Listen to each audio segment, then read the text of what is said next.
Sometimes such interludes happen in life. It's like a nightmare. All you want to do is wake up. Sometimes you wake up and the nightmare turns out to be reality. Dexter, I need to talk to you about something. I looked at my wife of 12 years.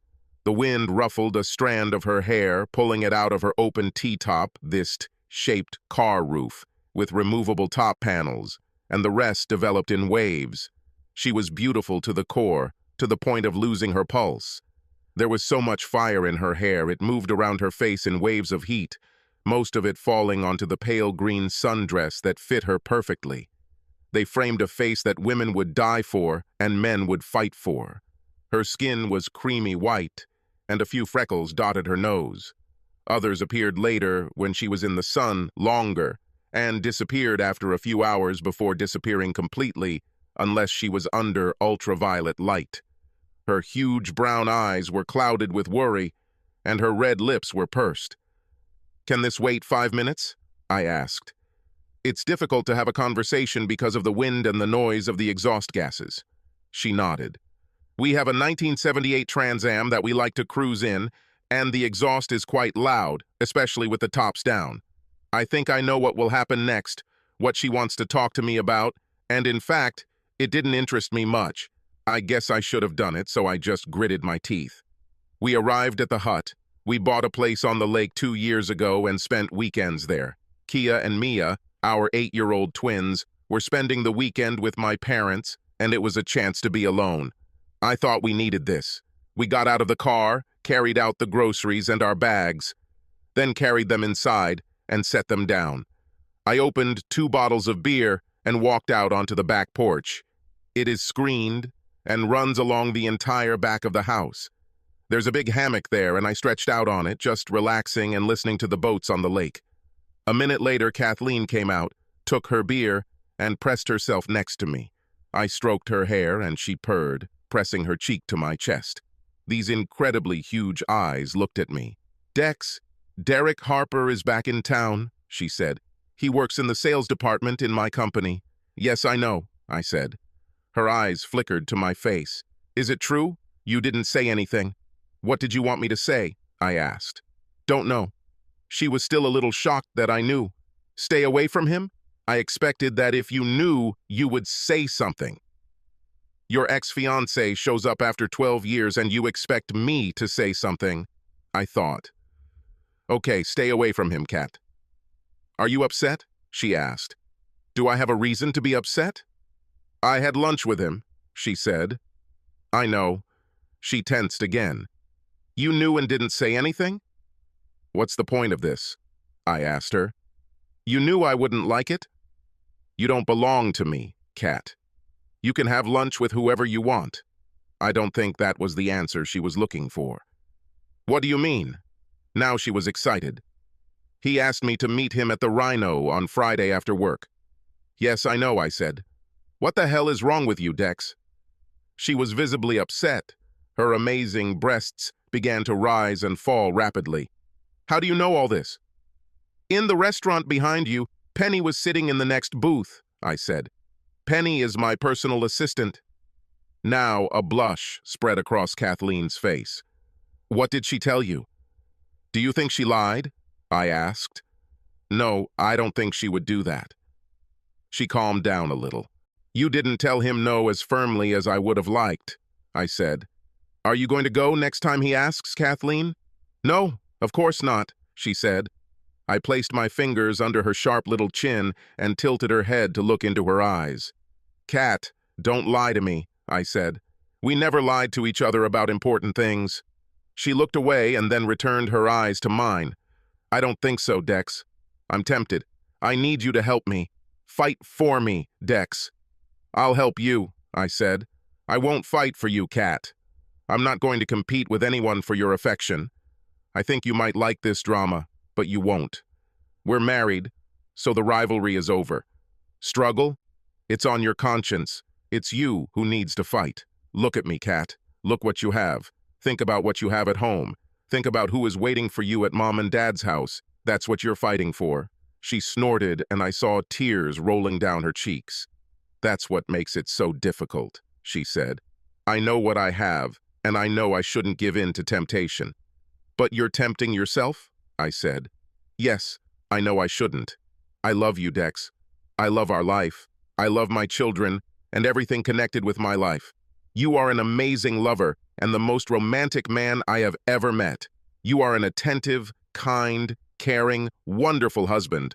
All I ever wanted was you. So tell me why, Kat.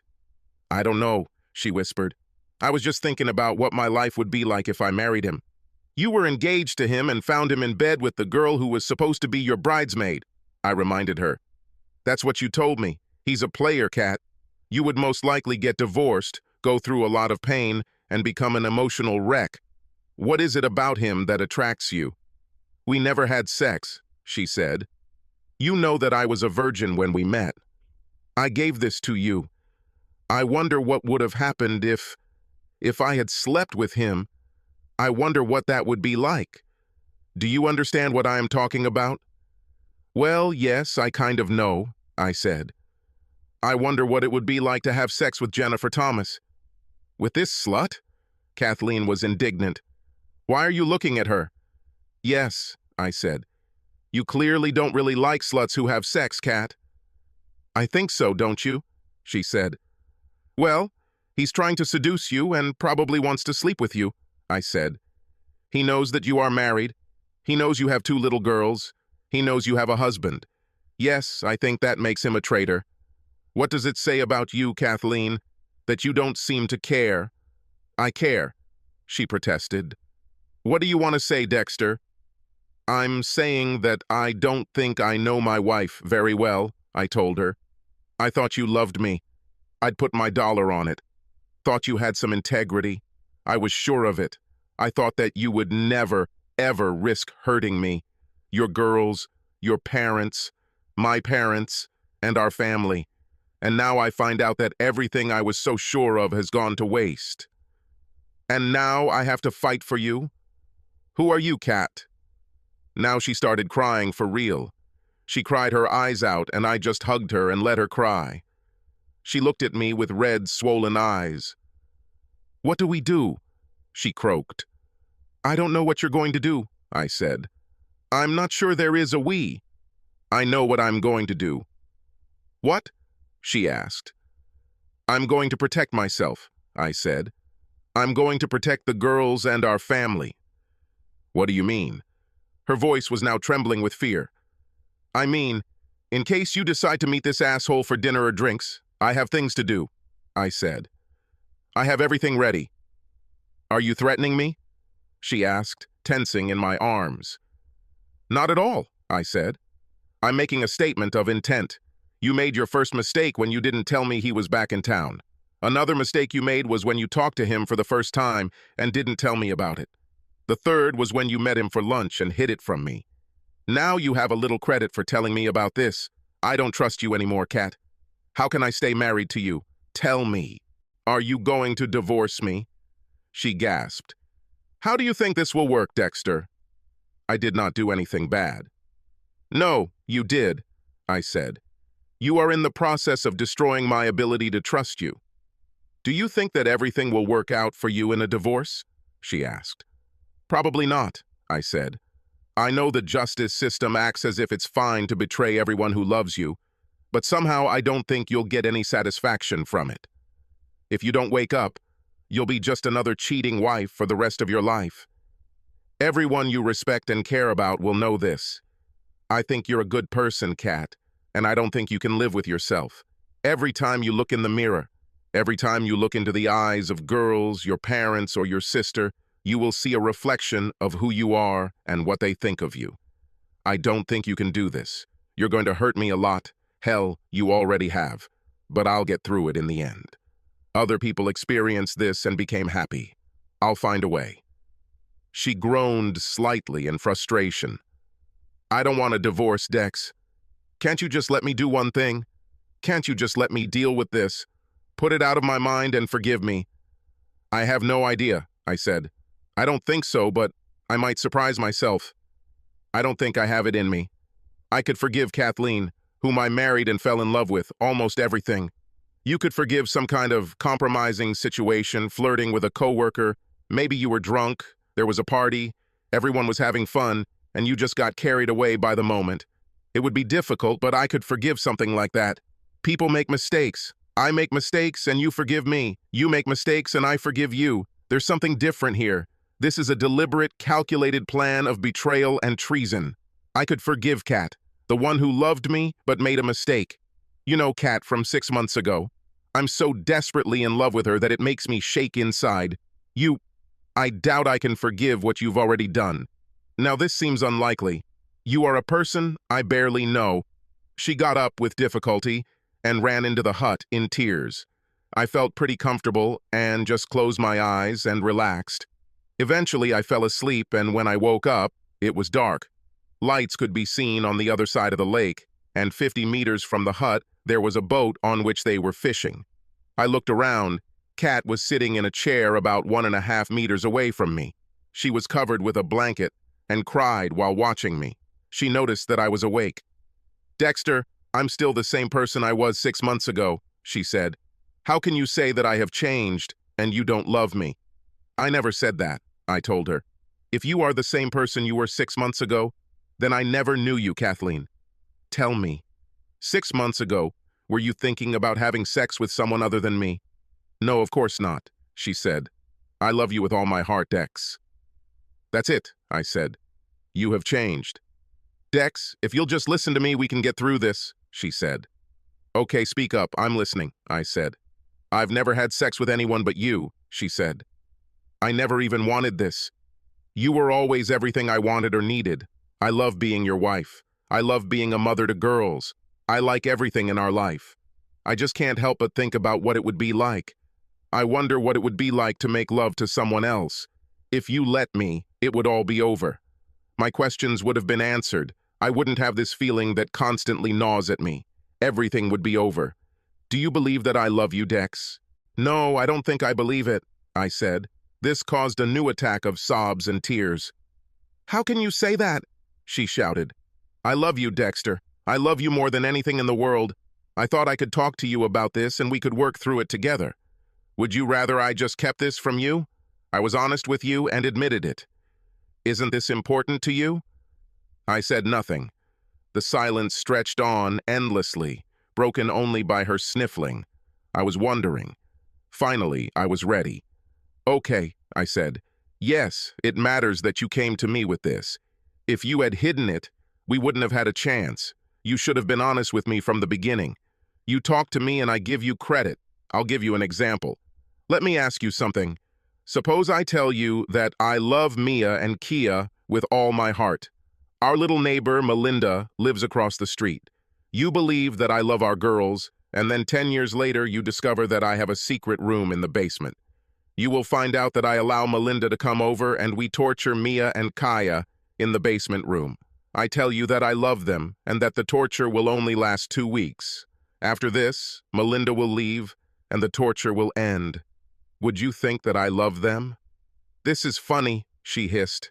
"They don't torture those they love." "You're torturing me," I told her. "There's no waterboard, no rack, no screws to screw in, but that's what you do. You can make it all look nice if you want, but you are mentally torturing the one you say you love. If this is your idea of love, I would never want you to hate me." "I'm not trying to torture you," she practically shouted. "Do you think this is not torture for me? I thought I could talk to you about this. I thought you would help me instead of trying to make me feel guilty. Don't you feel that I feel bad enough without all this?" "What exactly did you expect me to hear or do, Kat?" I asked. "You tell me what you want from me. Then I'll tell you if I can do it." "I expected you to understand and support me," she said.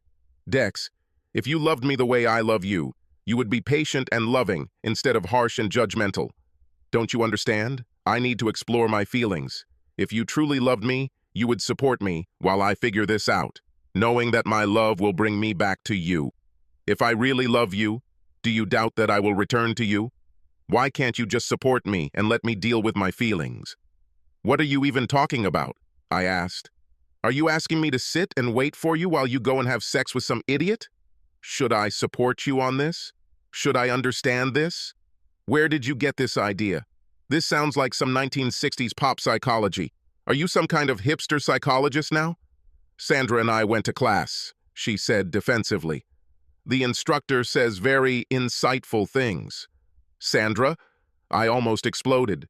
Is this Sandra who was married 4 times? Is this Sandra who lives in some crummy apartment and never sees or talks to anyone from her family because they disowned her for being a slut? Is she your hero now, Kat? No wonder you're in such a mess. I'm screwed because my husband is an asshole, she replied. I took a deep breath and pulled myself together before I said something I would later regret. This is what will happen, Kat. I'm giving you this weekend to pull yourself together. As far as I know, you haven't done anything irreversible yet. When we get home, the countdown will begin. You have a week to decide if you want to be married to me.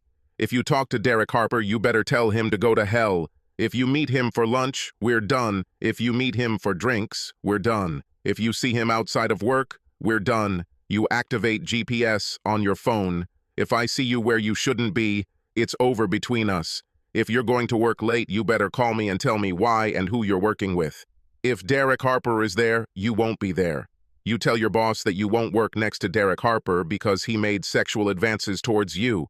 The last thing you'll do is call Sandra, do it in front of me, and tell her you don't want to see or talk to her ever again. You'll do it before we leave here this weekend. When we get home, you will find a marriage counselor and a personal counselor, and we will go to the marriage counselor together. You will go to a personal consultant alone. Any failure to comply with any of these points, and everything is over between us. I will help you and support you in everything you do to try to save our marriage. I will not help or support any of your attempts to destroy it. You should go and think about all this. If you don't want to do this, none of this, you just have to say one word. This word is no. She looked at me as if I had grown another head. I didn't give her a chance to speak. I just stood up and walked into the house, leaving her there on the porch. When I got out of the shower, she was still there. I went to bed and, surprisingly, fell asleep quickly. I don't know when she came to bed, but I woke up with her pressed against my back. She was clearly naked. "Yes, Dexter," she whispered in my ear. "Yes, I want to stay married to you. I'm so sorry I put you through all this. I'll do whatever you ask." I thought for several hours, and I didn't sleep all night. I will do anything to stay married to you, and I won't do anything else so as not to risk losing you or our family. I don't even want to see Derek anymore. I don't know what came over me. I'll go to a psychologist. I will do whatever you ask me to do. Just tell me what you want. I told you I love you, and I mean it. I will never talk to him again. I turned to face her. That's good, Kat. I'm happy that you feel this way. This is the first step. From the very beginning, I was not glad that this happened. I think there's something wrong with you for even thinking something like that. I don't know why you do this, and I don't understand it. I think you should find out and try to fix the situation. Why do you think there's something wrong with me, Dexter? She asked. I'm not trying to argue or make you angry. Don't you know that many people have open marriages and are doing great? I don't know where you got this information from, I told her. It's a lie. I did a little research when I first learned about your little tendency. This is simply not true. Nobody really knows. I have no idea how many there are. Some people may be happy, but I know I won't be one of them. We all make choices. I know what I can live with and what I can't. For some people, this may work just fine. For me, no. I'm just telling you. I won't live like this. And I think that there are very few people who live like this. You are sure? She asked. Sarah and our instructor said that many people are in open relationships. Sarah and your instructor are complete crap, I told her. Actually, I don't care if everyone in the world has an open marriage. These are divorces that have not yet occurred. What are the chances that our marriage will be one of those that works? Not very good? She asked in a muffled voice. I'm not that kind of guy, I told her. I don't like humiliation. I don't like the feeling of jealousy. I hate the thought of my wife being with another man. This doesn't appeal to me at all. I don't feel desire at the thought of you with another man. It makes me sick. From what I've read, the only way such marriages survive, even for a short time, is if both partners are okay with it. I'm against it. I guess I never thought about it. She was crying now. Were you going to set me up with some hot woman, or was it just going to be you? I asked her. I understand, Dex, she said. Please don't keep beating me. I'm a stupid bitch. It was a stupid idea, and I'm sorry. I haven't thought it all through. I didn't have a plan, and the thought of you with someone else is killing me. I was not thinking about it. I don't know what the hell was wrong with me. It hurts so much, Dexter, but thank you for doing what you had to do. If you let me do this, it would destroy us. It would destroy me. Now I know it. I could never look at myself in the mirror again, just like you said. If you just gave in, it would be a disaster. I'm not even sure I would respect you. I have a lot of work to do, don't I? It's okay. I was stupid enough to start this mess. I'll have to be smart enough to fix it. I think you can do it, Kat, I told her. You're quite a witty cookie. Sometimes you do stupid things, but so do I. I'm sorry I hit you over the head with a baseball bat, but it felt like the right thing to do. So it was, she said. Although I can't wait to hit you with one of them. You better watch out, big boy. For the first time in 4 weeks, I laughed. Well, I'm thinking about buying a motorcycle, so I guess you won't have to wait long. She smiled and then sighed. I need to make some phone calls, she said. I better start. Dex, when I get back, I'm going to make love to you and love you long, tenderly, passionately, until I'm unconscious. You better be ready. 4 hours later, I decided that unconsciousness was a rather pleasant place to be. Sometimes such interludes happen in life. It's like a nightmare. Sometimes you wake up and the nightmare is real. Sometimes you just wake up, and you breathe a sigh of relief. You lay there sweating and thank your lucky stars that you woke up. Subscribe to our channel so that your second chance